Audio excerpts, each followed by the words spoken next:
টালমাটাল দেশের ক্রিকেটের শীর্ষ নিয়ন্ত্রক সংস্থা Bangladesh cricket board BCB. Board সভাপতির পদে থাকা না থাকা ঘিরে এই অবস্থা তৈরি হয়েছে। এরই মধ্যে বিসিবির পরিচালক হিসেবে ফারুক আহমেদের মনোনয়ন বাতিল করে প্রজ্ঞাপন জারি করেছে জাতীয় ক্রীড়া পরিষদ। ওয়ালটন বিএলডিসি ফ্যান, খরচ বাঁচে 65% পর্যন্ত। ওয়ালটন বিএলডিসি ফ্যান ছড়ায় স্বস্তির সবুজ হাওয়া। গত বছরের 5 আগস্ট আওয়ামী লীগ সরকার পতনের পর সব জায়গায় সংস্কারের হাওয়া লাগে। দেশের পরিবর্তিত পরিস্থিতিতে বিসিবির সাবেক সভাপতি নাজমুল হাসান পাপন পদত্যাগের পর বোর্ড সভায় ফারুক আহমেদ সভাপতি নির্বাচিত হন।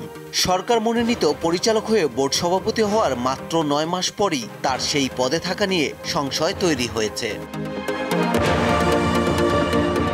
বিসিবির সভাপতি হওয়ার পর বারবার বিতর্কিত হন ফারুক আহমেদ। বিশেষ করে গত বিপিএলে দেশি বিদেশি ক্রিকেটার ও কোচিং স্টাফদের পাওনা ঠিকঠাক শোধ করেনি ফ্র্যাঞ্চাইজিগুলো, যা দেশের ভাবমূর্তি ক্ষুণ্ণ করেছে।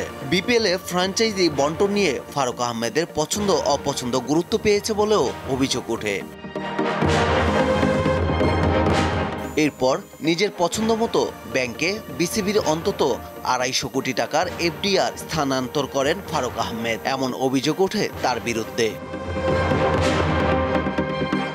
ব্যক্তিগত পারফরমেন্সের গ্রাফ যখন নিম্নমুখী, ঠিক তখনই জানা যায় ফারুক আহমেদের সঙ্গে বৈঠকে বসেন ক্রীড়া উপদেষ্টা আসিফ মাহমুদ সজীব ভুঁইয়া। গত বুধবার রাতে এই বৈঠক হয়। সেখানে বিসিবি সভাপতিকে সরে যাওয়ার বার্তা দেয়া হয়। এরপরই ক্রিকেট সংক্রান্ত জনপ্রিয় ওয়েবসাইট ক্রিকইনফোকে ফারুক জানান তিনি বিসিবির সভাপতির পদ ছাড়ছেন না। বোর্ডের নির্বাচিত সভাপতি হিসেবে দায়িত্ব পালন করে যাবেন তিনি।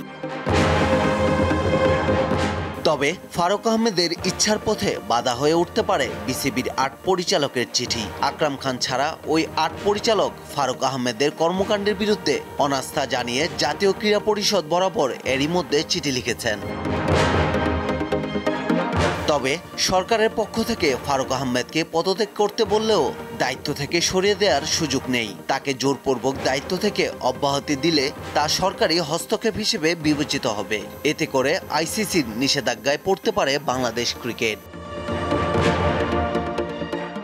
পারভেজ খোকন, দীপ্ত স্পোর্টস।